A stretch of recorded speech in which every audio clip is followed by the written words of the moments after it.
नमस्ते दोस्तों, मैं श्रीकांत शिंदे आपका दोस्त आज के इस लाइव सेशन में आपका तहे दिल से स्वागत करता हूं। आशा है कि आप घर पे ही हैं क्योंकि बहुत सारी छूट अभी मिली है, तो उस दौर में बाहर निकलने की कोशिश हम लोग कर रहे होंगे शायद। और बाहर निकलते समय ज़रूर अपना ध्यान रखिए, अगर कुछ ज़रूरी काम से भी निकल रहे हैं तो सेफ रहिए और सोशल डिस्टेंसिंग का पालन कीजिए, क्योंकि हर एक एरिया में अलग अलग रूल्स अभी लग रहे हैं। लोकल जो भी आपके एरिया में रूल्स रहेंगे वो उसका ज़रूर पालन कीजिए। दोस्तों, जैसे अलग अलग सेशंस पे हम लोग बात कर रहे हैं और कंटिन्यूसली आप फॉलो कर रहे हैं और जो सपोर्ट आप लोगों की तरफ से भी हो रहा है, तो उसके लिए आपका पहले धन्यवाद।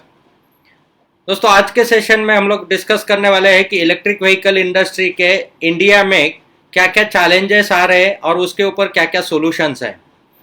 तो इन चीज़ों के ऊपर डिस्कस हम लोग करेंगे, क्योंकि इलेक्ट्रिक व्हीकल इंडस्ट्री जैसे इस्टेब्लिश होते जा रही है तो उसके साथ में कुछ चैलेंजेस, जो लोग ऑलरेडी काम कर रहे हैं वो कुछ चैलेंजेस भी फेस कर रहे हैं, या फिर कस्टमर लेवल पे भी हम लोग बहुत सारे चैलेंजेस कुछ अगर फेस कर रहे हैं ऐसा हमें लगता है, तो उनके बारे में आज डिटेल में हम लोग बात करेंगे। और उसके ऊपर आज डिस्कस करके हम लोग उसमें क्या सोल्यूशंस हो सकते हैं, कि जो हमें लगता है, जो हमारे एक्सपीरियंस के हिसाब से हमें लगता है कि ये सोल्यूशंस उसके लिए है, और इन सॉल्यूशंस का हम लोग उपयोग करके कैसे आगे हमारा बिजनेस को बढ़ा सकते हैं। तो दोस्तों, मॉर्निंग का सेशन डेफिनेटली आपने अटेंड किया ही होगा यूट्यूब लाइव पे। और यूट्यूब पे जो सेशन हुआ तो उसमें सीक्रेट ऑफ सक्सेस, जैसे हमारे बिजनेस में हम कैसे सक्सेसफुल हुए लास्ट 22 ईयर्स में, जब बिजनेस हम कर रहे हैं तो उसमें जो चीज़ें हमें पता चली उन चीज़ों के बारे में एक बहुत क्लियरली हमने डिस्कशन किया है। अगर आपने सेशन मिस किया होगा मॉर्निंग का यूट्यूब का, तो आप यूट्यूब के चैनल पे जाके gogoa1.com सर्च करके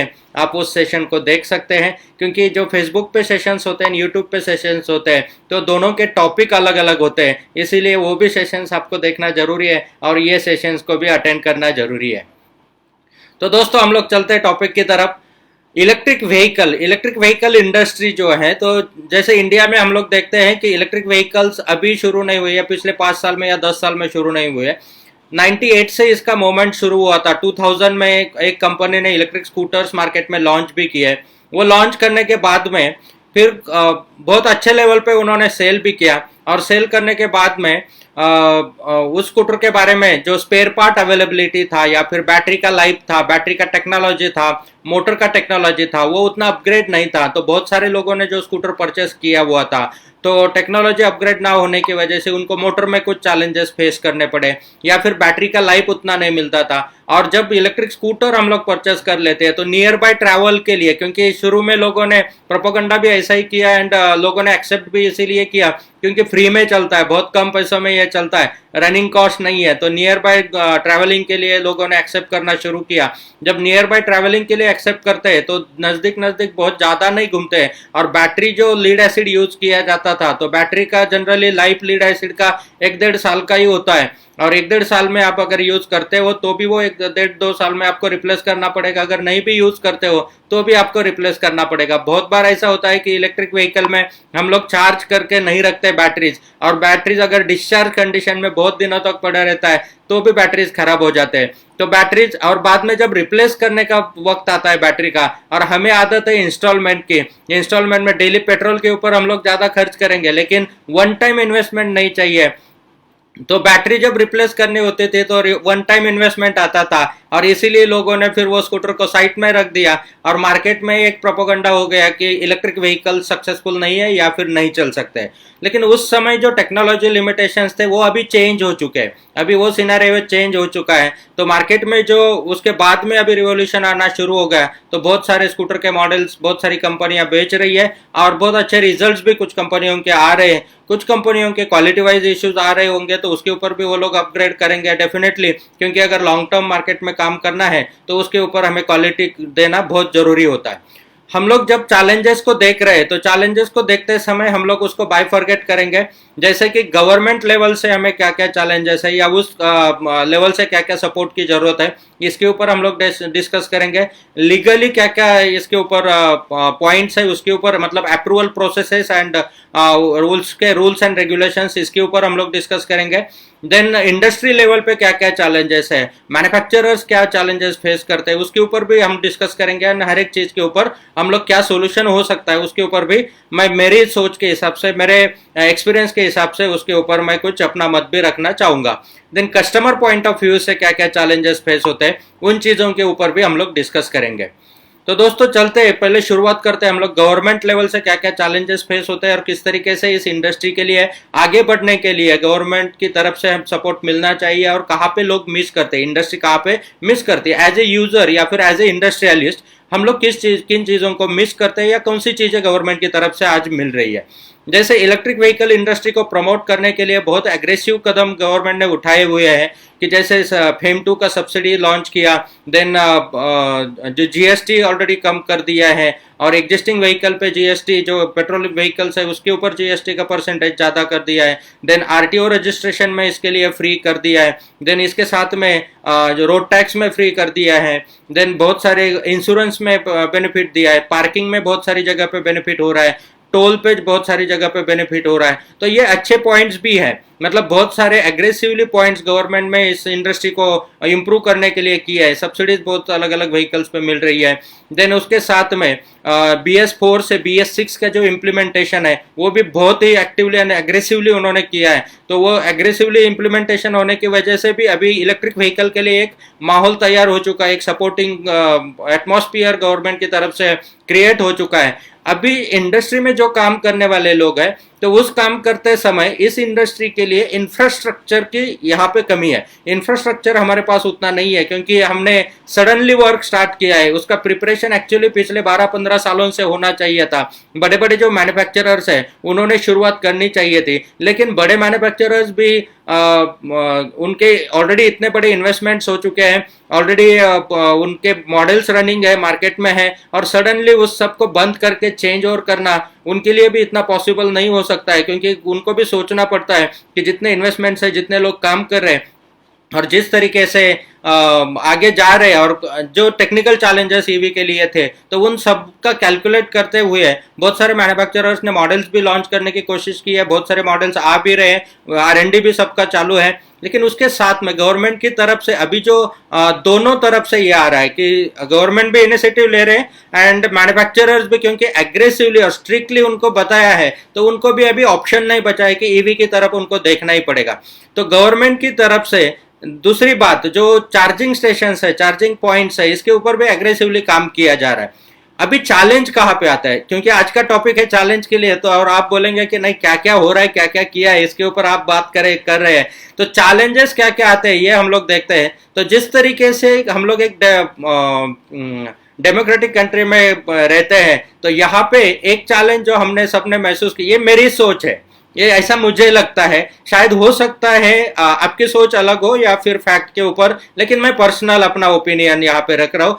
जब डेमोक्रेटिक कंट्री में हम लोग काम करते हैं तो वहाँ पे जो गवर्नमेंट की तरफ से जो भी चीज़ें इम्प्लीमेंट करने के लिए ऊपर के लेवल से अनाउंसमेंट होती है और नीचे के लेवल में वो पहुँचने तक या प्रैक्टिकली इम्प्लीमेंट होने तक उसमें बहुत सारे बीच में लूप होल्स आ जाते हैं, और वो लूप होल्स की वजह से बहुत सारे इंडस्ट्री तक या बहुत सारे बेनिफिशियरी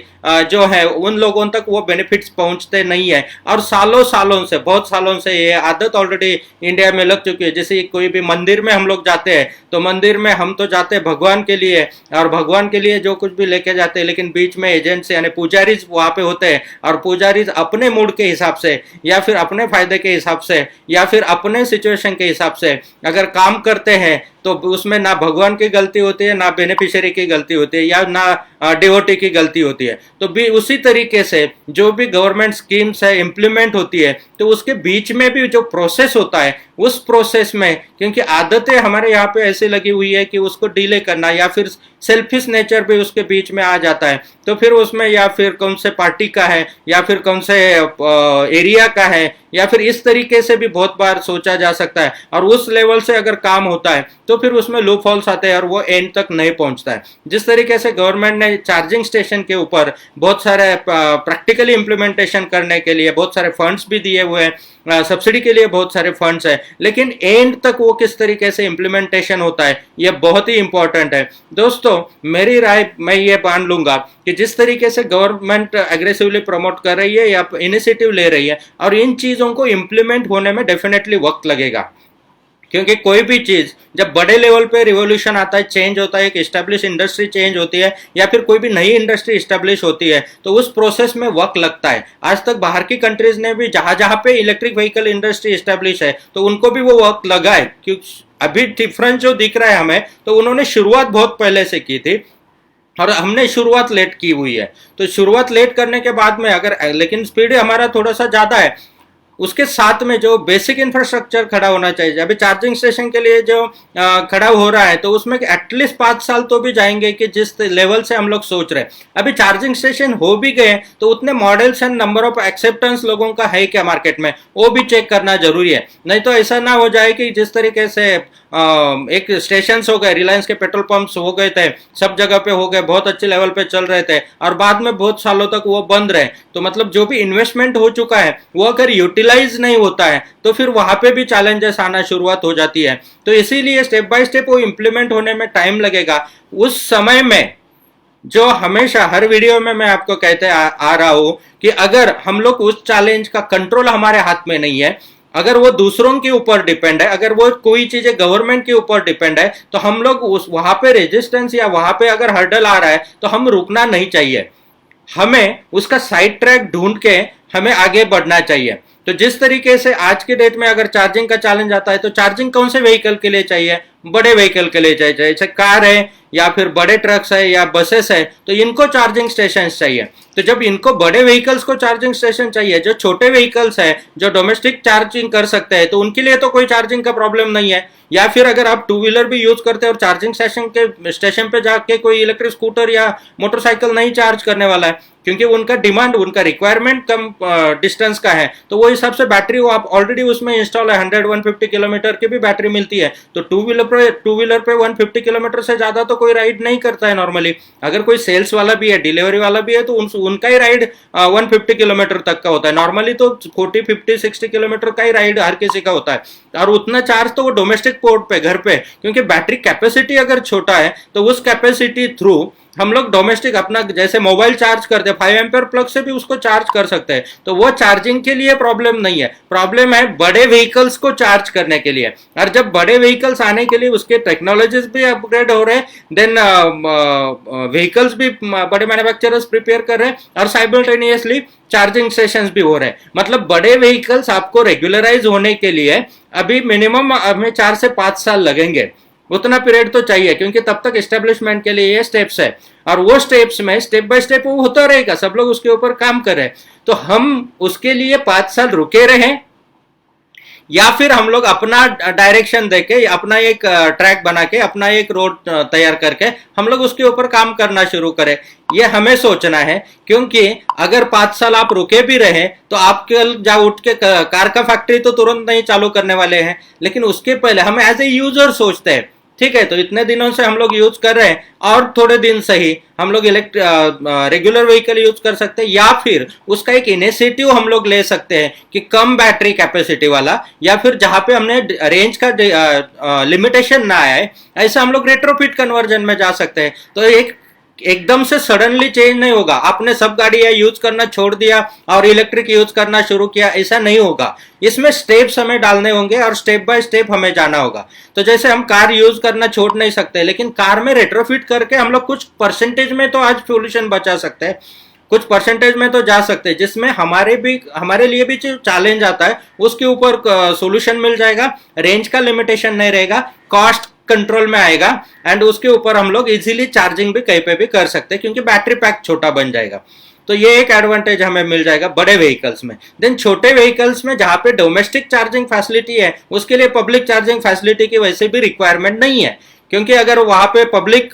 फैसिलिटीज भी क्रिएट होते हैं तो उसमें स्वैपेबल बैटरीज क्रिएट होंगे। बहुत सारी कंपनियां स्वैपेबल बैटरीज पे काम कर रही है, रेंटिंग बैटरीज पे काम कर रही है। तो आप जाओ, जैसे गैस सिलेंडर हम लोग लेते हैं रेंट पे, तो वैसे आप रेंट पे ले सकते हैं, जैसे बैटरी खत्म हो गया तो डायरेक्टली बैटरी पैक ही रिप्लेस हो जाता है। तो ये भी फैसिलिटीज उसके लिए बहुत सारी कंपनियां खड़ी कर रही है और हम भी उसमें इनिशिएटिव और ले सकते हैं। तो अभी हमारे 5 साल तक हम लोग अगर छोटे व्हीकल्स पे फोकस करें, जैसे कहीं ना कहीं से शुरुआत कर करना जरूरी है। हम लोग सिर्फ दूसरों को दोष देके या फिर इसने ऐसा नहीं किया, उसने ऐसा नहीं किया, या गवर्नमेंट ने ऐसा करना चाहिए था, ये बोलने के लिए सोशल, जब क्योंकि हर इंसान सोशली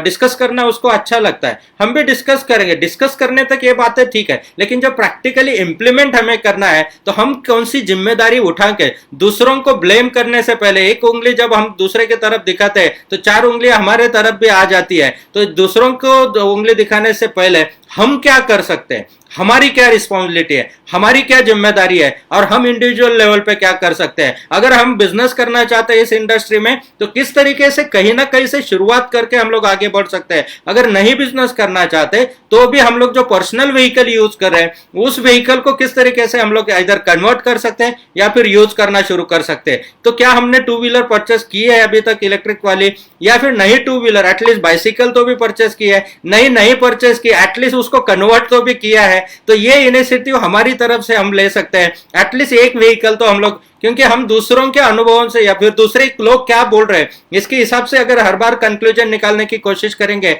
तो वो होगा नहीं। तो इसीलिए हमें एक्सपीरियंस लेना, हमें एक्सपेरिमेंट्स करना जरूरी है। तो एटलीस्ट बाइसिकल से, एटलीस्ट इलेक्ट्रिक स्कूटर से, एटलीस्ट इलेक्ट्रिक मोटरसाइकिल से, या फिर जो छोटे व्हीकल्स है इलेक्ट्रिक में उससे हम लोग शुरुआत कर सकते हैं। एंड जितना भी, भले आज नहीं पूरा पहाड़ हमने खड़ा किया लेकिन छोटा छोटा काम करना शुरुआत कर सकते हैं। और हम सब मिलकर जब ऐसा सोचेंगे तो ऑटोमेटिकली इसमें ट्रांसफॉर्मेशन होना, इसमें चेंज होना शुरू हो जाएगा। जैसे कल के टॉपिक में हमने डिस्कस किया था कि जो मेन रोड पे चलने वाले व्हीकल्स है और उसके अलावा भी बहुत सारे व्हीकल्स है, बहुत नंबर ऑफ व्हीकल्स है कि जहां पे आज इलेक्ट्रिकली यूज किया जा सकता है, तो आज वहां का पोल्यूशन हम लोग बचा सकते हैं। तो ये गवर्नमेंट अपने लेवल पे काम करेंगे, उसको उनको करने दीजिए। वो जब जैसे हमारे लिए मैचिंग हो जाता है तो हम मेन स्ट्रीम लाइन पे आके काम करना शुरू कर देंगे, लेकिन तब तक हम रुकेंगे नहीं, क्योंकि ना कंट्रोल आपके मेरे हाथ में है, ना गवर्नमेंट आप और मैं चला रहे। तो उनका डिसीजन उनको लेने दीजिए, उनका काम उनको करने दीजिए, हमारा काम हम करते रहेंगे। तो ये हो गया। हमने देखा कि गवर्नमेंट की तरफ से हमें क्या क्या डिफिकल्टीज आती है। कुछ और भी पर्टिकुलर क्वेश्चंस आपके रहेंगे तो वो आप कमेंट में डाल सकते हैं कि किस तरीके से और क्या आपके हिसाब से, क्योंकि मेरे सोच के हिसाब से मैंने ये जो चैलेंजेस मुझे लगते थे वो मैं डिस्कस कर रहा हूँ। आपके हिसाब से और कुछ लगते हैं तो भी आप कमेंट में डाल सकते हैं, तो उसके ऊपर भी हम लोग नेक्स्ट सेशन में डिस्कस कर सकते हैं। अभी दूसरा आता है पॉइंट कि लीगली क्या क्या चैलेंजेस आते हैं, या फिर अप्रूवल प्रोसेसेस में क्या क्या चैलेंजेस लोगों को आते हैं।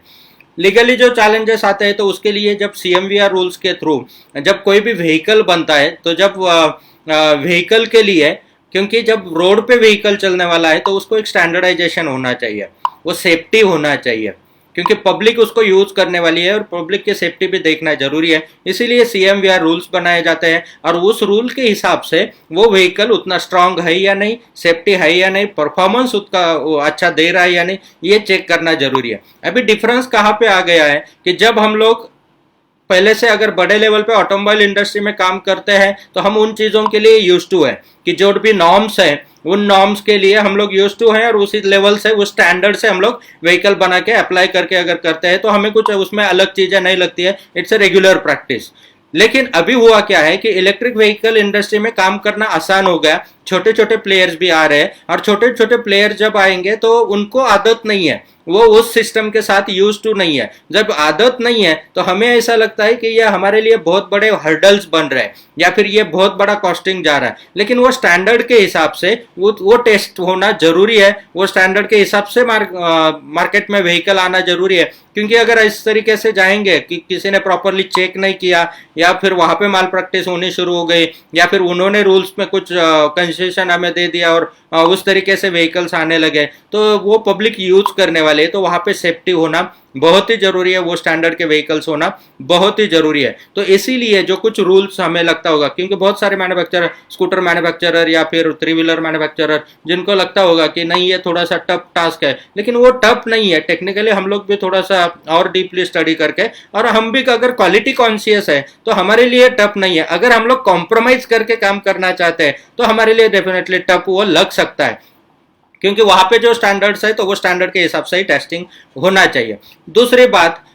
जब जो अप्रूवल प्रोसेस होती है तो उसके फीस हमें लगता है कि बहुत सारे ज़्यादा है, लेकिन अभी तक जो नंबर ऑफ व्हीकल्स एंड जो मैन्युफैक्चरर्स उनके पास आते थे तो वो हिसाब से वो फीस करेक्ट है, क्योंकि लिमिटेड बिजनेस होता है और कोई भी ऑर्गेनाइजेशन एक लिमिटेड बिजनेस पे काम करती है तो वहाँ पे डेफिनेटली प्राइसिंग ऑटोमेटिकली बढ़ जाता है। जैसे लार्ज स्केल पे बिजनेस आना शुरू हो जाता है तो ऑटोमेटिकली डे बाय डे उसके प्राइजेस कम होना शुरू हो जाते हैं। तो अप्रूवल प्रोसेसेस में प्राइजेस भी जो है कि जैसे नंबर ऑफ मैन्युफैक्चरर्स अप्रोच करना शुरू करेंगे तो उनके पास भी फैसिलिटी बढ़ जाती है, एफिशिएंसी बढ़ जाती है और ऑटोमेटिकली टेस्टिंग फीस भी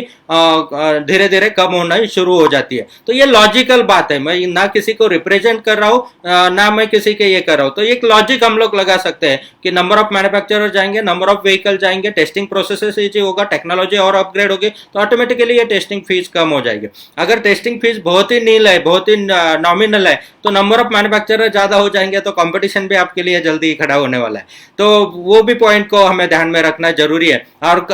नॉन इथिकल प्रैक्टिस भी करने वाले लोग इसमें इन्वॉल्व हो सकते हैं, हर कोई इन्वॉल्व होगा और अपने अपने तरीके से काम करेगा। तो ये व्हीकल है, ये कोई फैब्रिकेशन से बनाई हुई हथगाड़ी नहीं है, ये व्हीकल है, वो रोड पे चलने वाला है तो उस स्टैंडर्ड के हिसाब से हमें जाना जरूरी है। तो इसीलिए यहाँ पे भी थोड़ी सी हमारी सोच को हमें वाइड करना होगा और जो अप्रूवल प्रोसेसेस है उसको हमें फुलफिल करना होगा। देन जो रूल्स है, रूल्स एंड रेगुलेशंस है, तो रूल्स एंड रेगुलेशंस से सीएमवीआर के हिसाब से, क्योंकि इलेक्ट्रिक व्हीकल इंडस्ट्री नहीं है तो बहुत बार ऐसा होता है कि एग्जैक्टली किस तरीके का होना चाहिए या फिर कुछ डिसीजंस ऐसे होते हैं कि जो लोगों के फेवर में आ जाते हैं तो इंडस्ट्री को वहां पे बुरा लगता है, या फिर जो मैन्युफैक्चरर्स है उनके फेवर में नहीं होते। कभी कभी मैन्युफैक्चरर के फेवर में जाते हैं तो पब्लिक के फेवर में थोड़ा सा ये हो जाता है। तो इसीलिए हम लोग उन्हीं पॉइंट्स के ऊपर डिस्कस कर रहे हैं कि जो रूल्स एंड रेगुलेशंस आते हैं तो वो आने दीजिए, उनको उनके हिसाब से उनका काम करने दीजिए, एजेंसीज को भी करने दीजिए, गवर्नमेंट को भी करने दीजिए, इंडस्ट्री को भी करने दीजिए। लेकिन इसके साथ में हमारा जो मेन रिस्पॉन्सिबिलिटी है तो क्या हम लोग इसके साथ में अगर हम ये मेन लाइन में काम कर सकते हैं, उतनी स्ट्रेंथ हमारे पास है, अगर उतनी कैपेबिलिटी है, टेक्निकली हम लोग स्ट्रांग है तो ही एंटर करने का कोशिश करेंगे, तो ही उसमें जाएंगे, तो ही उसमें हम लोग काम करेंगे। अदरवाइज हम लोग अपना एक अलग ट्रैक डिसाइड करके, अलग ट्रैक पे काम करके, उसमें भी बहुत बड़ा बिजनेस है, हम हमारा सस्टेनेबिलिटी पहले स्टेबल कर लेंगे, हम ऑलरेडी बिजनेस एस्टेब्लिश कर लेंगे, देन हम लोग सेकंड फेज में जैसे तब तक 5 साल में क्या हो जाएगा कि यहाँ पे जो अप्स एंड डाउन्स है वो थोड़े से न्यूट्रलाइज हो जाएंगे। तो 5 साल हम लोग मेन रोड वाले व्हीकल्स पे फोकस ना करके ऑफ रोड वाले व्हीकल्स पे फोकस करते हैं, जो अलग अलग रिक्वायरमेंट, कल जैसे हमने देखा था व्हील चेयर्स है, ओल्ड एज पीपल्स के लिए व्हीकल्स है, एयरपोर्ट के लिए लगने वाले, रेलवे स्टेशन के लिए लगने वाले, इंडस्ट्री में लगने वाले व्हीकल्स है, कैंपस यूज के व्हीकल्स है, देन बीच पे यूज होने वाले व्हीकल्स है, देन बोट्स है, या फिर एग्रीकल्चर में यूज होने वाले इक्विपमेंट्स है, व्हीकल्स है। देन अभी बहुत सारी एक अपॉर्चुनिटी, तो बहुत बड़ी अपॉर्चुनिटी हमारे सामने है कि जहाँ पे इको सेंसिटिव जोन्स अभी क्रिएट हुए हैं, ऑल ओवर इंडिया में बहुत सारे जोन्स रिजर्व किए गए हैं और वो इको सेंसिटिव जोन में पेट्रोल व्हीकल को एंट्री करना अलाउड नहीं है या फिर फ्यूल व्हीकल को एंट्री करना अलाउड नहीं है। तो वहां पे इंटरनल ट्रांसपोर्टेशन के लिए या टूरिस्ट के लिए हम लोग इको फ्रेंडली व्हीकल्स अलग अलग टाइप के बना सकते हैं, तो उन व्हीकल्स में हम लोग बहुत बड़ा काम कर सकते हैं। तो क्यों ना हम ये 5 साल कि जो चैलेंजेस है, क्योंकि अगर कहीं पे हमें डिफिकल्ट लग रहा है तो वो रास्ते को थोड़ा दिन होल्ड पे अपन लोग रख सकते हैं और दूसरा रास्ता हम लोग जो आसान लगता है या फिर जहां से हम लोग काम कर सकते हैं उस रास्ते को निकल के हम लोग आगे निकल के जा सकते हैं। और बाद में जब ये रास्ता क्लियर हो जाएगा तो ऑटोमेटिकली हम लोग उसके लिए एक स्ट्रॉन्ग कॉम्पिटिटर रह सकते हैं या फिर हम लोग भी एक स्ट्रेंथ के साथ उसमें उतर सकते हैं। क्योंकि जब हमें कोई भी चीज महंगी कब लगती है, क्यों लगती है, जब हमारे पास पैसा नहीं होता है। जब हमारे पास ही फाइनेंशियली हम लोग स्ट्रांग बन जाएंगे तो अप्रूवल्स करना या फिर उन चीजों को फुलफिल करना हमें भी महंगा नहीं लगेगा, क्योंकि फंड्स हमारे पास उतने अवेलेबल होंगे। तो इसी तरीके से ये सिर्फ मैं हमारे लिए यानी मतलब इंडिविजुअल हमारे लिए नहीं बोल रहा हूं, तो मैं ये मान के चल रहा हूं कि आपने भी डिसीजन लिया है, आप भी इस इंडस्ट्री में आ रहे हो और आपने भी ये अपना एक छोटा यूनिट चालू कर रहे हो या फिर आप भी इस इंडस्ट्री रिलेटेड एक्टिविटीज में इन्वॉल्व होने वाले हो। तो इसीलिए मैं जो व्यूज, जिस तरीके से हमने हमारे बिजनेस को डायरेक्शन दिया है उसी तरीके से मैं आपको भी बोल रहा हूं कि अगर आप इस इंडस्ट्री में ऑलरेडी हो या फिर आना चाह रहे हो तो हम लोग इस डायरेक्शन से, इस डाइवर्शन से इजिली जा सकते हैं। क्योंकि हमने रोड पे भी देखा रहेगा, कहीं पे ब्रिज का काम हो रहा है या फिर कुछ रिपेयरिंग हो रहा है या फिर कहीं पे कंस्ट्रक्शन में टाइम लग रहा है तो वहां पे एक डाइवर्शन दिया हुआ रहता है। तो क्यों ना कुछ दिनों के लिए हम लोग डाइवर्शन का यूज करें और जब वो ब्रिज कंप्लीट हो जाएगा, जब वो काम स्ट्रीमलाइन पे आएगा तब हम लोग ऑलरेडी उसमें से जाना शुरू कर सकते हैं। मैन्युफैक्चरर लेवल पे क्या क्या चैलेंजेस है और मैन्युफैक्चरर किस लेवल से सोच रहे हैं, तो उसके बारे में थोड़ा सा मैं बात करना चाहूंगा कि manufacturer according to manufacturer government policy stable नहीं है, ऐसा उनको लगता है कि सडनली चेंज हो जाते हैं। लेकिन गवर्नमेंट के पास भी उतना एक्सपीरियंस एंड एक्सपर्टाइज ना होने की वजह से ऑलरेडी इंडस्ट्री का, पर्टिकुलर इंडस्ट्री का इलेक्ट्रिक व्हीकल में एग्जैक्टली क्योंकि क्या अपना मार्केट अलग है, इंडिया का मार्केट एक अलग है, यहाँ का मेंटेलिटी लोगों का अलग है, एनवायरमेंट अलग है, रोड कंडीशन अलग है, अपना एरिया अलग है, रिसोर्सेस अलग है। तो इन सब चीजों में वो मैनेज करके उसको सक्सेसफुली इंप्लीमेंट करना, इसके लिए जैसे मॉर्निंग के सेशन में हमने देखा कि कोई भी चीज को इंप्लीमेंट करने के लिए बहुत सारे एक्सपेरिमेंट्स करने होंगे, और जब एक्सपेरिमेंट करेंगे तो कुछ एक्सपेरिमेंट सक्सेसफुल हो जाएंगे, कुछ एक्सपेरिमेंट अनसक्सेसफुल हो जाएंगे। तो सक्सेसफुल एक्सपीरियंस हमें कैसे आगे बढ़ना है वो सिखाएंगे, और अनसक्सेसफुल एक्सपीरियंस हमें क्या नहीं करना है वो सिखाएंगे। तो इसी तरीके से बहुत सारे एक्सपेरिमेंट करके जो आगे बढ़ रहे हैं, तो इंडस्ट्री लेवल पे भी आज के डेट में बहुत सारे मैन्युफैक्चरर्स ने ऑलरेडी R&D चालू कर दी है, ऑलरेडी सभी मैन्युफैक्चरर्स ने अपने अपने मॉडल्स मार्केट में लॉन्च करना शुरू कर दिए हैं, और उसी के साथ में इंडस्ट्री जो खुद के बेस पे जो खड़ा होने की कोशिश कर रहा है, और ऑलरेडी उनके इन्वेस्टमेंट्स हो चुके हैं, ऑलरेडी इतने बड़े बड़े इंफ्रास्ट्रक्चर है, तो सडनली रातों रात वो लोग चेंज नहीं हो सकते हैं। तो इसीलिए वो भी डबल इसमें चैलेंज में गवर्नमेंट की तरफ से पॉलिसी स्ट्रिक्टली इंप्लीमेंट की जा रही है, और मार्केट उतना तैयार नहीं है, प्लस टेक्नोलॉजीज उतने अपग्रेड नहीं है। तो इसीलिए टेक्नोलॉजीज अब अगर एक भी पॉइंट स्ट्रांगली खड़ा हो जाए, जैसे गवर्नमेंट की तरफ से पूरी छूट दी जाए और उनकी तरफ से अगर फंडिंग उनको दिया जाए तो स्ट्रांगली वो खड़े हो सकते हैं, या फिर बैटरी टेक्नोलॉजीज पे तुरंत सोल्यूशन आके अगर उसमें एग्रेसिवली काम किया जाए तो वो स्टैंड हो सकते हैं, या फिर अगर मार्केट की डिमांड के लिए जिस तरीके से अभी सब्सिडीज दी जा रही है इसमें और कुछ फ्रूटफुल पैकेजेस या और कुछ फ्रूटफुल दिया जाए तो भी वो लोग खड़े हो सकते हैं। तो बड़े मैन्युफैक्चरर्स भी राह देख रहे हैं, उनको भी चेंज होना ही है, उनको भी ऑलरेडी इलेक्ट्रिक में आना ही है, आने के लिए कोई दिक्कत नहीं है। लेकिन जिस तरीके से पहले सेटअप है उस सेटअप के साइमल्टेनियसली उनको यहाँ पे भी किसी का सपोर्ट लगेगा, और जितना बड़ा इंफ्रास्ट्रक्चर है उतने बड़े सपोर्ट की जरूरत रहेगी, जितना छोटा इंफ्रास्ट्रक्चर है उतने छोटे सपोर्ट में भी हम लोग सर्वाइव हो सकते हैं। तो इसी तरीके से मैन्युफैक्चरर के लेवल पे उनके चैलेंजेस है, और उसके लिए सोल्यूशन वो लोग भी खुद निकाल रहे हैं। मार्केट में भी अवेयरनेस बढ़ते जा रहा है, लोगों का भी अवेयरनेस बढ़ते जा रहा है, गवर्नमेंट की तरफ से भी कंटिन्यूसली एक्सपेरिमेंट चालू है, एक्टिविटीज चालू है, इनिशिएटिव लेना चालू है। तो ये according to manufacturer point of view. Then according to customer point of view अगर हम लोग देखेंगे तो कस्टमर पॉइंट ऑफ व्यू हमें क्या चाहिए, तो हमें चाहिए कि जो हमारी पहले गाड़ी जैसी सर्विस देती थी वैसी सर्विस इलेक्ट्रिक ने देनी चाहिए, कम खर्चे में चलनी चाहिए, और जितनी रेंज हमें चाहिए उतनी चलनी चाहिए। तो अभी ये जब हमारी डिमांड आती है और उसी प्राइस में हमें मिलनी चाहिए जो पहले गाड़ी मिलती थी, तो प्राइस के बारे में थोड़ा सा मैं बोलूंगा। पहले गाड़ी मिलती थी वो हम लोग विदाउट पेट्रोल परचेस करते थे, नेक्स्ट 5 ईयर में जितना पेट्रोल हम लोग बर्न करने वाले हैं, जितना फ्यूल उसके पीछे बर्न करने वाले हैं, उसका अगर हम लोग कैलकुलेशन करेंगे, और बैटरी का अगर हमें 4 से 5 साल का लाइफ मिलता है तो बैटरी व्हीकल का कैलकुलेशन करेंगे, तो इंक्लूडिंग फ्यूल कॉस्ट एंड आपका व्हीकल कॉस्ट 5 साल का कैलकुलेशन करते हैं तो इलेक्ट्रिक व्हीकल आपको 25 to 30% कॉस्ट में ही आता है, 70% हम लोग सेव कर लेते हैं। यस दोस्तों, आप अपना कैलकुलेशन कर लीजिए, जो कार आपके पास है उसको पिछले 5 साल में आपने कितना फ्यूल कंज्यूम किया है एंड वो कार की प्राइस कितनी है, उसी तरीके से आपको पता चलेगा कि अगर वो 50 लाख का हो रहा है और यहाँ पे आपको अगर 15 लाख में इलेक्ट्रिक व्हीकल मिल रही है जो नेक्स्ट 5 ईयर्स या एटलीस्ट 3 ईयर का तो कंपनी का ही वारंटी होता है बैटरीज और हर चीज़ के ऊपर, तो वहाँ पे आप रिस्क फ्री है। तो इसके कंपेरेटिवली सिर्फ हमें जो आदत होती है कि इंस्टॉलमेंट की डेली हम लोग पेट्रोल के लिए खर्च करेंगे लेकिन वन टाइम इन्वेस्ट नहीं करना चाहते, उसके साथ में अभी रेंज बढ़ना, उसमें टेक्नोलॉजीज बढ़ना, या फिर उसमें नए नए टेक्नोलॉजीज आके उसके ऊपर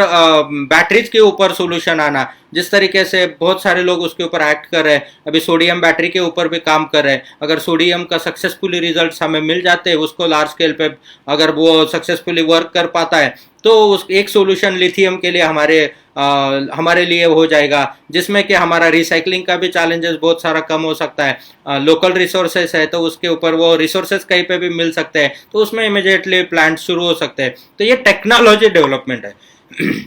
और जब टेक्नोलॉजी डेवलप होता है तो उसके लिए ट्रायल्स होना जरूरी होता है। जिस तरीके से अभी कोरोना के ऊपर वैक्सीन बहुत सारे लोगों ने क्लेम किया है कि हमने वैक्सीन बनाया, लेकिन उसका क्लिनिकल ट्रायल्स होना जरूरी होता है, क्योंकि कोई भी टेक्नोलॉजी इंप्लीमेंट होता है या फिर कोई भी चीज इंप्लीमेंट होती है तो वो इंप्लीमेंट होते समय उसका कोई साइड इफेक्ट तो नहीं है, उसके बैड इफेक्ट्स क्या आने वाले हैं, उसका कोई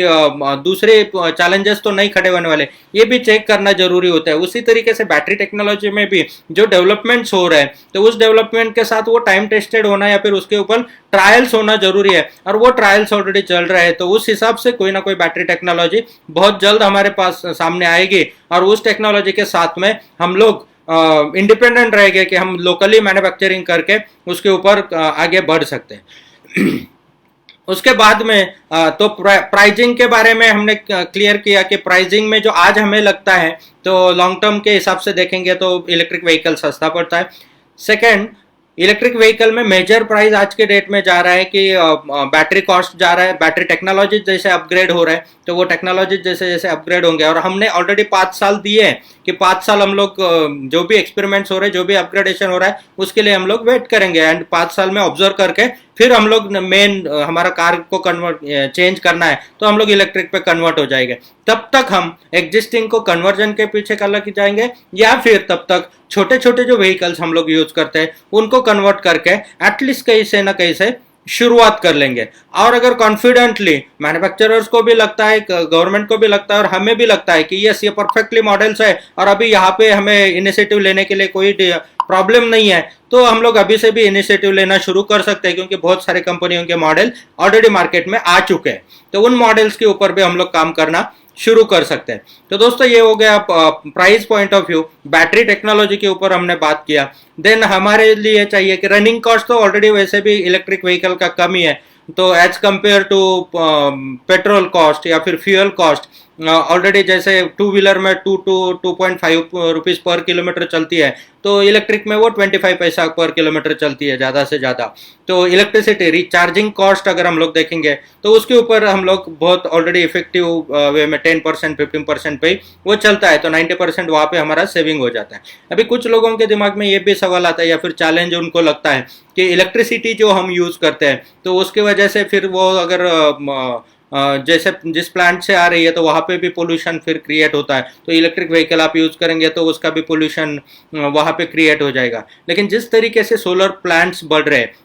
या फिर ऑलरेडी बहुत सारे स्टेट एक्सेस पावर बन चुके हैं, तो उस पावर का यूटिलाइजेशन करके कि जो नीड है हमारी तो वो हम लोग ग्रीन एनर्जी की तरफ ऑलरेडी कन्वर्ट कर सकते हैं। और बहुत खुशी की बात है कि जिस तरीके से अभी गडकरी साहब ने भी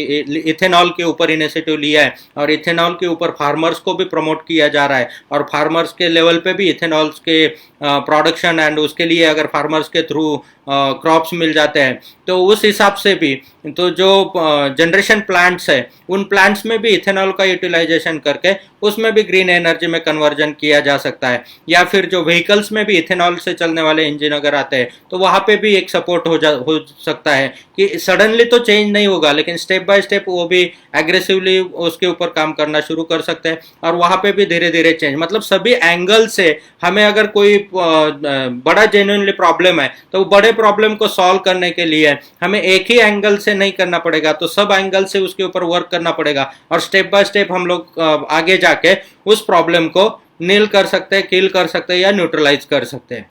तो दोस्तों जैसे जिस तरीके से हमने देखा कि price point of view, technology point of view, दूसरा पॉइंट आता है बहुत सारे लोगों के दिमाग में कि आज के डेट में इलेक्ट्रिक व्हीकल के सभी कंपोनेंट्स या फिर व्हीकल्स इंपोर्ट ही होते हैं। तो इंपोर्ट होने के लिए हाँ दोस्तों कि बहुत सारे कंपोनेंट्स इंपोर्ट ही होते हैं, क्योंकि आज के डेट में जैसे मैंने बताया कि पहले से हम लोग प्रिपेयर नहीं थे, इंडस्ट्री यहाँ पे इस्टेब्लिश नहीं है, तो बहुत सारे कंपोनेंट्स है कि जो हमारे पास मैन्युफैक्चरिंग नहीं होते हैं, और आज मार्केट में उतनी डिमांड नहीं है। जैसे अवेयरनेस बढ़ते जा रहा है, डिमांड बढ़ते जाएगा, तो ऑटोमेटिकली मैन्युफैक्चरिंग प्लांट्स यहाँ पे लगना शुरू हो जाएंगे। जैसे हमने अभी कुछ सालों से चाइना में मैन्युफैक्चरिंग प्रोसेसेस के ऊपर हम लोग प्रैक्टिस कर रहे थे, वहाँ पे हब मोटर्स हम लोग बना के लोकल मार्केट में भी दे रहे थे प्लस इंपोर्ट भी कर रहे थे। तो अभी हमने डिसीजन लिया है कि बहुत कम समय में हम लोग यहाँ पे मोटर मैन्युफैक्चरिंग शुरू कर सकते हैं। तो छोटे व्हीकल्स में लगने वाले मोटर्स क्यों ना यहाँ पे ही बनाए जाए। तो क्योंकि अभी डिमांड उतना सेल हमारा सेट हो चुका है और उतना डिमांड आ रहा है, तो अभी सही वक्त है कि उस प्लांट को हम लोग यहाँ पे शिफ्ट कर सकते हैं। वहाँ का जो फैसिलिटी वो डोमेस्टिक वहाँ के मार्केट के लिए है और वहाँ के मार्केट के लिए हम लोग काम करते रहेंगे, क्योंकि मेन गोल तो हमारा यही है कि 2040 तक मिनिमम 40 कंट्रीज में ऑपरेट करना और वहाँ के लोकल मार्केट्स को सपोर्ट करना या फिर वहाँ के लोकल मार्केट्स को हैंडल करना। और कोई कंट्री में जाके पैसा कमाने के लिए तो कोई प्रॉब्लम नहीं है। हाँ, हम लोग वहाँ से यहाँ कितना नहीं लाना है इसके ऊपर स्टेप बाय स्टेप काम कर रहे हैं और वो एक सर्टन स्टेज ऐसा आएगा कि वो इंपोर्ट हम लोग बंद करके रिवर्स गियर डाल देंगे, मतलब यहाँ से एक्सपोर्ट शुरू हो जाएगा। बहुत कम दिनों में वो भी स्टेज आ जाएगा, लेकिन उसके लिए भी हमारे पास टेक्नोलॉजी, हमारे पास सब कुछ चीज़ें, टेक्निकल नॉलेज सब होना जरूरी है। और जहाँ पे जो काम हो रहा है तो वहाँ से वो सीखना बहुत आसान होता है। तो इसीलिए हमने ये स्टेप्स उठाए थे और उसका हम लोग प्लानिंग के साथ में धीरे धीरे मेक इन इंडिया पे ज़्यादा फोकस करें। जैसे हमने अभी यहाँ पे चैसिस मैन्युफैक्चरिंग शुरू किया है, अभी मोटर मैन्युफैक्चरिंग में हम लोग फोकस कर रहे हैं। देन एक एक स्टेप बाय स्टेप करके, और आप जैसे लोग साथ में आएंगे, आपने जिस चीज़ में इंटरेस्ट दिखाया, तो अगर आपको भी कोई मैन्युफैक्चरिंग प्लांट चालू करना है तो हम लोग आपको सपोर्ट कर सकते हैं, टेक्निक्स दे सकते हैं, टेक्नोलॉजीज दे सकते हैं। आप भी शुरुआत कीजिए, क्योंकि आप जितने नंबर ऑफ प्लांट्स यहाँ पे शुरू होंगे, क्योंकि सिर्फ दूसरों की तरफ उंगली दिखाने से नहीं चलेगा कि ये इम्पोर्टिव होता है और ये, तो आप क्या पर्सनली क्या हम सॉल्यूशन निकाल सकते हैं इसके ऊपर सोचो। अगर वो सोचेंगे हम लोग और हम लोग खुद होके आगे आएंगे तो ऑटोमेटिकली दुनिया चेंज होने में टाइम नहीं हो लगता है। हम चेंज हो गए तो दुनिया ऑटोमेटिकली चेंज हो जाती है। तो हम अगर रिस्पॉन्सिबिलिटी लेंगे, हम अगर इनिशिएटिव लेंगे तो डेफिनेटली ये हो सकता है। और सपोर्ट के लिए ग्रुप आपके साथ में ऑलरेडी है ही। तो जिस तरीके से इंपोर्ट हो रहा है, तो इंपोर्ट के ऊपर ही लोकलाइजेशन जैसे जैसे बढ़ेगा तो वो ऑटोमेटिकली ड्रॉप होना शुरू हो जाएगा। दूसरा एडवांटेज अभी हमारे लिए ये आ चुका है कि जैसे बाकी कंट्रीज का भी मूड बन चुका है या फिर वो लोग भी चाइना से इन्वेस्टमेंट हटा रहे हैं, तो उसके लिए हम लोग अगर थोड़ा सा भी इंटरेस्ट दिखाते हैं, थोड़ा सा भी प्रिपरेशन दिखाते हैं, थोड़ा सा भी एक्टिविटी दिखाते हैं, तो इस इंडस्ट्री में भी बहुत सारे इन्वेस्टमेंट्स यहाँ पे आ सकते हैं, बहुत सारे मैन्युफैक्चरर्स आ सकते हैं, या फिर बहुत सारे टेक्नोलॉजीज यहाँ पे इन हो सकती है, और जिनको हम लोग प्रॉपर तरीके से हैंडल करके यहाँ से एक्सपोर्ट के बिजनेस को शुरुआत कर सकते हैं। हमारे लोकल डिमांड्स को भी हम लोग फुलफिल कर सकते हैं। तो दोस्तों, ये कुछ देखे हमने कि किस तरीके से हम लोग जो बहुत सारे चैलेंजेस हमें लगते हैं, उन चैलेंजेस के ऊपर हम लोग किस तरीके से ओवरकम कर सकते हैं। तो मेन तो चैलेंजेस को ओवरकम करने के लिए आज का सभी ये डिस्कशन का अगर मैं एक सिंपल लाइन में बता दूं, तो जो भी चैलेंजेस है जो हमारे कंट्रोल में नहीं है उन्हें हम नहीं बदल सकते हैं। तो हम लोग उसको फेस करना है, रुक जाना है, वहां पे खुद डिमोटिवेट होना है, या फिर हमें खुद को दूसरा रास्ता ढूंढ के आगे बढ़ते रहना, यह हमने पर्सनली डिसाइड करना है। अगर हमें लगता है कि आज इंप्लीमेंट होना पॉसिबल नहीं है तो आप वेट कीजिए। जब आपको लगेगा कि ये इंप्लीमेंट अभी हो सकता है, मेरे अभी कंट्रोल में है, या फिर मेरे प्राइस रेंज में आ चुका है, मुझे जैसा चाहिए वैसा बन चुका है, मेरे चॉइस की गाड़ी मिल रही है, तो अब उस समय आप एंट्री कीजिए। लेकिन आज रुकिए मत, क्योंकि आज हम लोग रुकेंगे तो जो हम लोग गलतियां कर रहे हैं वो रिपीटेडली करते रहेंगे। कहीं ना कहीं से एक छोटे कदम से हम लोग शुरुआत करते हैं, भले बाइसिकल से करो, भले 2 व्हीलर से करो, भले 3 व्हीलर से करो, या फिर एग्जिस्टिंग व्हीकल को कन्वर्ट करने से करो। कैसे भी हम लोग शुरुआत कर सकते हैं, लेकिन उसको कन्वर्ट करना, चार्ज लेना या फिर उसका इनिशिएटिव लेना जरूरी है। और इनिशिएटिव लेने के बाद में धीरे धीरे जैसा हमारा भी एक्सपीरियंस इस इंडस्ट्री में बढ़ते जाएगा, ये इस एक्सपीरियंस के साथ में हम लोग भी इसको सक्सेसफुली रन कर पाएंगे। तो दोस्तों, ये कुछ चैलेंजेस के ऊपर हमने बात की और किस तरीके से इसको सोल्यूशन हो सकता है इस पे भी हमने बात की। क्योंकि सिंपली अगर देखा जाए तो एक कार जब बनता है तो उसको मिनिमम 25-30 किलोवाट का बैटरी पैक लगता है। वही 25-30 किलोवाट का बैटरी पैक में आज कम से कम हम लोग 25-30 टू व्हीलर्स चला सकते हैं, क्योंकि टू व्हीलर में 1 किलोवाट 1.5 किलोवाट का बैटरी पैक भी सफिशिएंट हो जाएगा। तो अगर 25 से 30 टू व्हीलर बन के चलती है, जिसके लिए मेन लाइन पे या फिर पब्लिकली चार्जिंग स्टेशन की जरूरत नहीं है, वो डोमेस्टिक कहीं पे भी अगर आपका मोबाइल चार्जिंग का प्लग है तो वहां से वो चार्ज हो सकता है। उसके साथ में 25 एक कार से जो पोल्यूशन होता है उससे ज्यादा पोल्यूशन ये 25-30 टू व्हीलर से होता है। तो पहले हम लोग फोकस करते हैं कि 25 उतने ही अमाउंट में, उतने ही बैटरी कैपेसिटी में हम लोग 25 व्हीकल्स को कन्वर्ट कर सकते हैं, या फिर 25 व्हीकल्स को हम लोग रेट्रोफिट कर सकते हैं, या फिर 25 नए टू व्हीलर्स बना सकते हैं। जिससे होगा क्या, तो इंपोर्ट कॉस्ट में डिफरेंस हमें आ गए, उतने ही बैटरी पैक में नंबर ऑफ व्हीकल्स चेंज हो गए, एंड उसके साथ में हमें पोल्यूशन जो कंट्रोल करना है उसके ऊपर भी नंबर ऑफ व्हीकल जैसे कन्वर्ट होते जाएंगे, तो उसके ऊपर हमें सोल्यूशन मिल गया। तो पहले क्यों ना हम लोग टू व्हीलर सेगमेंट को फोकस करें, थ्री व्हीलर सेगमेंट को फोकस करें, उसमें स्ट्रेंथ पालें और उसमें इनोवेटिव वर्क करके उसमें चॉइस के मॉडल्स दे दें। फिर धीरे धीरे स्टेप बाय स्टेप हम लोग बड़े व्हीकल्स की तरफ भी आ सकते हैं।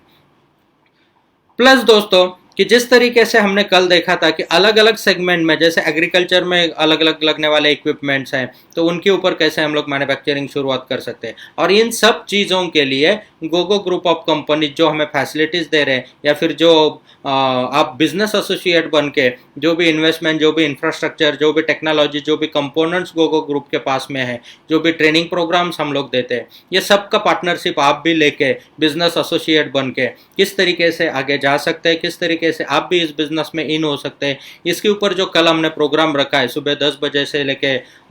1 बजे तक का 3 घंटे का वेबिनार है, उस वेबिनार को भी आप रजिस्टर कर सकते हैं। हजारों लोग उसमें पार्टिसिपेट ऑलरेडी हो रहे हैं, तो आप भी उसमें पार्टिसिपेट हो सकते हैं। और वहाँ पे हम लोग डिटेल क्लियरली जान लेंगे कि किस तरीके से आपने without investment, without infrastructure, without staff, without licensing और विदाउट टाइम लिमिटेशन किस तरीके से आप इस इंडस्ट्री में इन हो सकते हैं, इस इंडस्ट्री में ऑलरेडी काम कर रहे हैं तो उसको अलाइन कैसे कर सकते हैं गोगो ग्रुप के साथ में। जैसे आपके पास कोई मैन्युफैक्चरिंग फैसिलिटी ऑलरेडी है तो उसको कैसे हम लोग जॉब वर्क पा सकते हैं या फिर व्हीकल मैन्युफैक्चरिंग वहाँ पे कर सकते हैं। अगर आपके पास कोई शोरूम की जगह है तो उसको कैसे आप इलेक्ट्रिक शोरूम में विदाउट इन्वेस्टमेंट कन्वर्ट कर सकते हैं। अगर आपके पास ऑलरेडी इन्वेस्टमेंट हो चुकी है तो उसको कैसे यूटिलाइज कर सकते हैं। और कुछ भी नहीं है, नया काम स्टार्ट करना है तो भी आप कैसे भी दो, क्योंकि जिस तरीके से इंडस्ट्री ग्रो होते जा रही है, इंडस्ट्री भी हर्डल्स को पार करते हुए आगे बढ़ रही है, उसी तरीके से हमें जरूरी है कि स्टेप बाय स्टेप उस इंडस्ट्री में इन होते जाना स्टेप, क्योंकि फ्यूचरिस्टिक इंडस्ट्री है, अपॉर्चुनिटी बहुत बड़ी है, आगे चल के यही होने वाला है, इसके अलावा कुछ नहीं चलने वाला है। क्योंकि आज टेक्नोलॉजी वाइज अगर हम लोग देखेंगे तो टेक्नोलॉजी वाइज आज ईवी को कोई अल्टरनेटिव ऑप्शन नहीं है, क्योंकि जो ऑटोमोबाइल इंडस्ट्री तो 100% इसमें कन्वर्ट होने ही वाली है। तो जब ईवी में कन्वर्ट हो रही है तो कुछ लोग बोलेंगे सर हाइड्रोजन तो है ना, हाइड्रोजन भी चार्जिंग सिस्टम है, हाइड्रोजन भी चार्ज करके एट द एंड हमें मोटर ही रन करनी है, मोटर कंट्रोलर और ये इलेक्ट्रिक के जो सिस्टम्स है वो तो लगने ही वाले हैं। जिस तरीके से हम लोग सोलर से बैटरी को चार्ज करते हैं उसी तरीके से हाइड्रोजन सेल से चार्ज करेंगे, इतना ही डिफरेंस आने वाला है। तो एट द एंड इलेक्ट्रिक ही रहने वाला है। तो उसके साथ में बैटरी का रिक्वायरमेंट धीरे धीरे, जैसे बाकी के टेक्नोलॉजीज आ रहे हैं, बैटरी का रिक्वायरमेंट धीरे धीरे कम होते जाएगा, या ऐसे भी कुछ टेक्नोलॉजीज आ सकते हैं कि जहाँ पे एग्जिस्टिंग बैटरीज का यूज ना हो, कुछ नया ही टेक्नोलॉजी आ गया और उसके ऊपर चल रहा है। जनरेशन कॉम्पैक्ट जनरेशन उसमें हो सकते हैं, लेकिन उसके थ्रू भी इलेक्ट्रिक से अगर रन होता है तो उसमें भी ज़्यादा बेनिफिशियल है। क्योंकि जब हम लोग एक इंजन से व्हीकल को ड्राइव करते हैं तो इंजन की एफिशिएंसी हमें मैक्सिमम 35-36% तक मिलती है, लेकिन वो एक आइडियल स्पीड पे चला के अगर जनरेशन करके हम लोग इलेक्ट्रिक में यूज करते हैं तो इलेक्ट्रिक की इफिशियंसी हम लोग डेफिनेटली बढ़ा सकते हैं। मतलब सिंपली अगर मैं बताऊं तो कोई भी व्हीकल को अगर हम लोग अभी अगर एक 20 किलोमीटर पर लीटर का एवरेज वो कार दे रही है और अगर उसको हम लोग जनरेट करके जनरेशन थ्रू और हायर स्टैंडर्ड का इंजन यूज करके अगर जनरेशन थ्रू भी उसको इलेक्ट्रिकली रन करते हैं तो भी उसका एवरेज पर किलोमीटर का 35 to 40 पे हम लोग लेके जा सकते हैं। ये टाइम टेस्टेड है, ऑलरेडी बहुत सारी कंपनियां इन टेक्नोलॉजीज के ऊपर काम कर रही है। तो इस तरीके से भी कन्वर्जन हो सकता है, इस तरीके से भी जनरेशन होता है, जनरेशन करके हम लोग इलेक्ट्रिकली यूज करते हैं तो भी इफिशियंसी बढ़ा सकता है। और इफिशियंसी जैसे जैसे बढ़ाते जाएंगे ऑटोमेटिकली पोल्यूशन कम होते जाएगा। और कहीं ना कहीं तो पार्टली, एकदम 100% इमीडिएटली नहीं कर सकते, तो पार्टली स्टेप बाय स्टेप उसको इम्प्लीमेंट करना हम लोग शुरुआत कर सकते हैं। तो दोस्तों इसके साथ में जो गोगो ग्रुप ऑफ कंपनीज ने अपॉर्चुनिटीज दी है, तो ये अपॉर्चुनिटीज का डिटेल्स लेने के लिए कल का प्रोग्राम को मिस मत कीजिए, कल के प्रोग्राम में पार्टिसिपेट हो जाइए। और जो हमारे लाइव सेशंस हो रहे हैं कि जिस तरीके से हम लोग यूट्यूब पे लाइव आ रहे हैं, जिस तरीके से फेसबुक पे लाइव आ रहे हैं, ये फ्री ऑफ कॉस्ट हो रहे हैं। कल का भी प्रोग्राम फ्री ऑफ कॉस्ट है, तो इसमें कोई भी चार्जेस आपको नहीं देना है। अगर आप इस इंडस्ट्री से रिलेटेड हो, बहुत अच्छी बात है, नहीं है आप आना चाहते हैं, बहुत अच्छी बात है, नहीं भी आना चाहते तो भी इन प्रोग्राम्स को आप कंटिन्यू देखिए, क्योंकि इसमें ना सिर्फ मैं इस पर्टिकुलर इंडस्ट्री के बारे में बात कर रहा हूँ, इसमें कैसे कैसे लाइफ में सक्सेसफुल बनना है, जो हमारे प्रैक्टिकल एक्सपीरियंसेस है उन एक्सपीरियंसेस के ऊपर बात कर रहा हूँ। और बहुत सारे लोगों के जो कमेंट्स आ रहे हैं उसके हिसाब से पता चलता है कि लोग इन चीज़ों को पसंद कर रहे हैं, उनको अच्छा लग रहा है, लोगों के साथ शेयर कर रहे हैं। जो भी आपके दोस्त है या फिर जिनके बारे में भी आप सोचते हैं कि इनको ज़रूरत है अपॉर्चुनिटी की, उनको भी आप शेयर कर रहे हैं। और उसके साथ में आगे का जो चैलेंज है वो चैलेंज के ऊपर हम लोग बात करते हैं। तो नेक्स्ट चैलेंज यहाँ पे है कि आज इलेक्ट्रिक व्हीकल इंडस्ट्री के लिए टेक्नोलॉजी जिस तरीके से हमारे पास डेवलप नहीं है, लेकिन वो हो सकती है। दुनिया की कोई ऐसी टेक्नोलॉजी नहीं है जिसके ऊपर हम लोग अगर फोकस होकर काम करें तो वो हम डेवलप नहीं कर सकते हैं। तो डेफिनेटली इंडिया किसी से भी पीछे नहीं है। हम लोग अगर मिलकर उसके ऊपर फोकस करके काम करते हैं, एक्सपर्टाइजेज हमारे पास है, एक्सपर्ट्स हमारे पास है। क्योंकि आज भी हम लोग देखेंगे वर्ल्ड वाइड तो जितने भी बड़े लेवल की कंपनीज है उनको रूल करने के लिए, उनको हैंडल करने के लिए इंडियन साइंटिस्ट ही बैठे हुए हैं, या फिर वहाँ पे भी जो भी जिस तरीके से अभी गूगल या फिर इन कंपनियों में भी इंडियन ही मैनेजमेंट या फिर वहाँ पे सीनियर लेवल के लोग हैं। तो उसी तरीके से इंटेलिजेंस है, टैलेंट हमारे पास बहुत है। हमारे पास सिर्फ कमी है तो उनको टैलेंट को यहाँ पे स्कोप देने की, अपॉर्चुनिटी देने की, डायरेक्शन देने की, अगर वो हम लोग प्रॉपरली दे पाते हैं तो उस टैलेंट के बदौलत कोई भी टेक्नोलॉजी हम लोग इजीली डेवलप कर सकते हैं, ये मुझे विश्वास है। और दोस्तों इसी तरीके से जो अभी इंजीनियर्स हमारे पास है या फिर जो नए इंजीनियर्स बन रहे हैं तो वो भी उसी लेवल पे कैपेबल है, सिर्फ उनको प्रॉपर गाइडेंस, प्रॉपर डायरेक्शन देने की ज़रूरत है। मतलब टेक्नोलॉजी वाइज एजुकेशन हमें उनको प्रोवाइड करने की ज़रूरत है, एक डायरेक्शन देने की ज़रूरत है। एक्चुअली ज़िंदगी या टेक्नोलॉजी रिसर्च क्या होता है उस प्लेटफॉर्म पे उनको लेके आने की ज़रूरत है, उनको प्लेटफॉर्म अवेलेबल करके देने की ज़रूरत है। तो वो जो चाहिए टेक्नोलॉजीज हमें साथ डेवलप करने के लिए रेडी है। मतलब इस इंडस्ट्री के बारे में एजुकेशन, अवेयरनेस एंड इसका एजुकेशन पहुंचना जरूरी है, इसका नॉलेज पहुंचना जरूरी है। और ये भी काम हम लोग हमारी तरफ से जितना हो सकता है हम कर रहे हैं, और उसमें भी आप लोग सपोर्ट कर सकते हैं कि जिस तरीके से, क्योंकि आज के डेट में चैलेंज आपको लग रहा है कि इलेक्ट्रिक व्हीकल रोड पे आएगा भी तो उसको रिपेयर कौन करेगा, और फैक्ट है ये। क्योंकि रोड पे जब एक इलेक्ट्रिक व्हीकल जाता है, नॉर्मली एक स्कूटर पे आप कोई भी अगर पंक्चर होता है और कोई भी पंक्चर वाले के पास आप लेके जाते हो तो वो पंक्चर निकालने के लिए तैयार नहीं होता है, क्योंकि उसमें बहुत सारे वायर्स है और वो कहाँ से जाता है। तो वो डरता है कि अगर मेरी वजह से, मैं तो पंक्चर निकालने के लिए आप 50-100 रुपये देंगे मुझे, लेकिन आपका गाड़ी बंद हो गया तो आप मुझे ब्लेम करोगे, तो इसलिए वो उसको हाथ लगाने के लिए भी तैयार नहीं है। तो ये ट्रेनिंग सब लोगों तक पहुंचना जरूरी है, ये नॉलेज सब लोगों तक पहुंचना जरूरी है। जिस तरीके से बड़ी सभी कंपनियों के कार्स मार्केट में आ रहे हैं, बड़े बड़े व्हीकल्स आ रहे हैं, अलग अलग व्हीकल्स आ रहे हैं, तो उनको रिपेयर कौन करेगा? क्योंकि हर बार तो डीलर के लेवल पे नहीं जा सकता है, या फिर हर बार कंपनी आके टो करके लेके नहीं जा सकती है। लेकिन अगर ऑन द वे कहीं पे प्रॉब्लम आ गया तो उसका सर्विस नेटवर्क खड़ा होना जरूरी है। जो एग्जिस्टिंग इंफ्रास्ट्रक्चर है उन लोगों को ट्रेन करना जरूरी है। जो एग्जिस्टिंग लोग रिपेयरिंग में काम कर रहे हैं, सर्विसेज में काम कर रहे हैं, उनको इलेक्ट्रिक व्हीकल के ऊपर ट्रेन करना जरूरी है। और उसके लिए ट्रेनिंग के लिए सभी मॉड्यूल्स एंड सभी इक्विपमेंट्स हमारे पास अवेलेबल है। जैसे कार में जो किट्स यूज होते हैं वो कार के किट पे भी हम लोग ट्रेनिंग ले सकते हैं, 3 व्हीलर्स के सिस्टम पे ट्रेनिंग ले सकते हैं, 2 व्हीलर के सभी सिस्टम पे ट्रेनिंग ले सकते हैं। बाकी जो भी छोटे छोटे आपको इक्विपमेंट्स बनाने, व्हीकल्स बनाने, उसके ऊपर भी ट्रेनिंग्स ले सकते हैं। तो अलग अलग ट्रेनिंग प्रोग्राम्स जो हम लोग, हमारा सोशल रिस्पॉन्सिबिलिटी है गोगो फाउंडेशन के थ्रू हम लोग फुलफिल करते हैं। तो गोगो फाउंडेशन के अलग अलग ट्रेनिंग्स में भी आप पार्टिसिपेट हो सकते हैं, और आप जिस डायरेक्शन में जाना चाहते हैं तो उस डायरेक्शन में आप उसमें एक्सपर्टाइज करके आगे बढ़ सकते हैं। या फिर अगर आपका भी पैशन है कि ट्रेनिंग फील्ड में आप काम करना चाहते हैं, आगे बढ़ना चाहते हैं, या फिर उसमें आप गोगो ग्रुप को भी सपोर्ट कर सकते हैं। यहाँ पे आप एनरोल होके या फिर हमारे टीम में आके भी काम कर सकते हैं। यहाँ पे प्लेसमेंट की बहुत हमें ज़रूरत है। देन या फिर आप अगर एसोसिएट बन के काम करते हैं तो एसोसिएट बन के भी लोगों तक इन चीज़ों को हम लोग पहुँचा सकते हैं। या फिर अगर आप खुद का एक ट्रेनिंग इंस्टीट्यूट खोलना चाहते हैं, इलेक्ट्रिक व्हीकल के ऊपर ट्रेनिंग्स देना चाहते हैं, तो उसके लिए भी हम लोग आपको सपोर्ट करने के लिए रेडी है। आप कोलैबोरेशन में कर सकते हैं, इंडिपेंडेंटली आपको करना है तो आप इंडिपेंडेंटली कर सकते हैं। तो मकसद हमारा यही है। या फिर उसके लिए जो कंपोनेंट्स लगेंगे, वहाँ पे टेक्नोलॉजीज लगेंगे, मशीनरी लगेगी, टेस्टिंग इक्विपमेंट्स लगेंगे, वो भी हम आपको दे सकते हैं। आप इंडिपेंडेंटली भी ट्रेनिंग सेंटर चालू कर सकते हैं। मकसद यही है इसके पीछे का कि हर व्यक्ति तक इसका प्रॉपरली नॉलेज पहुँचना चाहिए, हर व्यक्ति तक इसका पूरा इन्फॉर्मेशन पहुँचना चाहिए, इसका अवेयरनेस बढ़ना चाहिए, लोगों ने सोच समझ के इसको यूज़ करना चाहिए। सिर्फ सस्ते में चलता है या सस्ते में मिलता है ये समझ के कोई भी चीज़ को नहीं खरीदना चाहिए। चाहिए उसका टेक्निक, टेक्नोलॉजी एंड उसका यूटिलिटी समझ के ही उसमें अपना वैल्यूएबल मनी उन्होंने इन्वेस्ट करना चाहिए। और यही मकसद के लिए हम लोगों को बहुत सारे टीम की, बहुत सारे एसोसिएट्स की, बहुत सारे लोगों की ज़रूरत है, जो कि हम लोग जल्द से जल्द, क्योंकि अकेले हम करने जाएंगे तो वक्त ज़्यादा लगेगा। डेफिनेटली उस मकसद तक हम लोग पहुंच जाएंगे,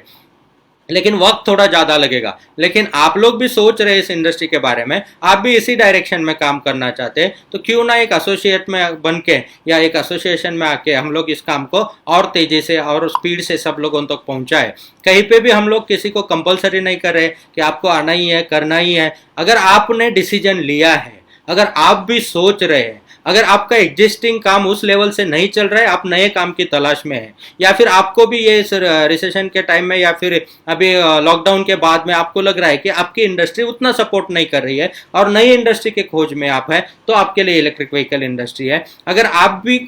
खुद का इंडिपेंडेंट, खुद का एक बिजनेस करना चाह रहे हैं, तो आपके लिए है। अगर आप भी चलते चलते कैसे पैसा कमाना है, वो भी टेक्निकल प्रोडक्ट्स में, व्हीकल्स में, तो उसके लिए आपके लिए ये इंडस्ट्री है। आप भी एसोसिएट बन के काम कर सकते हैं। पार्ट टाइम करने वालों के लिए, फुल टाइम करने वालों के लिए, इंजीनियर्स के लिए तो है ही है, क्योंकि उनका ही फील्ड है। तो इंजीनियर्स के लिए है, तो जो जॉब कर रहे हैं उनके लिए है, जो पार्ट टाइम कर रहे हैं उनके लिए है, जो छोटे बिजनेस कर रहे हैं उनके लिए है, जो बड़े बिजनेस कर रहे हैं उनके लिए है, जो आईटी इंजीनियर्स है उनके लिए है, जो कंप्यूटर इंजीनियर्स है उनके लिए है, जो इवन सिविल इंजीनियर्स के लिए भी अपॉर्चुनिटी है। क्योंकि जितने अभी स्कूटर के लिए भी हमारे पास बहुत सारे मैन्युफैक्चरर्स आते हैं कि सर हमें स्कूटर मैन्युफैक्चरिंग का प्लान चालू करना है, तो उसका असेंबली लाइन और ये सब हमें सेट करके दे दो, उसका एक बिल्डिंग भी कंस्ट्रक्शन करके दे दो। तो स्कूटर मैन्युफैक्चरिंग का एक यूनिट कैसे कंस्ट्रक्शन करना है, उसमें असेंबली लाइन कैसे रहेगा, ये पूरा सिविल इंजीनियरिंग वाले लोग भी इसमें एक पैकेज बना के हर एक मैन्युफैक्चरर को वहाँ पे दे सकते हैं। क्योंकि ऐसे बहुत सारे मैन्युफैक्चरर्स है जो हमसे मटेरियल लेके जाते हैं, उन्होंने खुद का एक मैन्युफैक्चरिंग यूनिट चालू किया है या फिर खुद असेंबली करते हैं, तो वहाँ पे उनको ये सब चीज़ों की जरूरत है। बहुत सारे इंस्टीट्यूट्स है, जैसे बहुत सारे कॉलेजेस में गोगो फाउंडेशन के साथ में टाइप करके ईडी नेक का सेंटर ऑफ एक्सलेंस वहाँ पे लिया है। तो अलग अलग कॉलेजेस में भी इसकी जरूरत है, क्योंकि जो बच्चे आज सीख रहे हैं तो वो एक्सपेरिमेंट है, प्रैक्टिकल बेस नहीं हो रहा है। और अभी प्रैक्टिकल बेस एजुकेशन बहुत इंपॉर्टेंट है, क्योंकि इसके पहले 90% थ्योरेटिकल होता था, 10% प्रैक्टिकल होता था, लेकिन अभी उल्टा हो रहा है। अभी 80% तक प्रैक्टिकल बेस जाएगा एंड 20% थ्योरेटिकल रहेगा, क्योंकि अभी इंडस्ट्री और एकेडेमिया में बहुत गैप क्रिएट हो चुका है और उस गैप में अभी इंडस्ट्री एंड एकेडेमिया इकट्ठा होना जरूरी है। क्योंकि ये अगर नहीं होता है तो फिर जो इंजीनियर्स बाहर निकल रहे हैं वो इंडस्ट्री के कुछ काम के नहीं है, इंडस्ट्री उनको एक्सेप्ट नहीं कर रही है, और जो इंडस्ट्री को चाहिए वो टैलेंट नहीं मिल रहा है। तो दोनों जगह पे एक गैप हो चुका है। तो अभी इंडस्ट्री एंड एकेडेमिया इकट्ठा आ रहे हैं और बहुत सारे कॉलेजेस ने उस चीज़ को एक्सेप्ट किया है, रियलाइजेशन किया है। क्योंकि जो कॉलेज नहीं करते तो अभी एडमिशन का जो फ्लो है वो इतना डाउन हो चुका है, हो सकता है अगले 4-5 साल में कोई आए ही ना इंजीनियरिंग के लिए।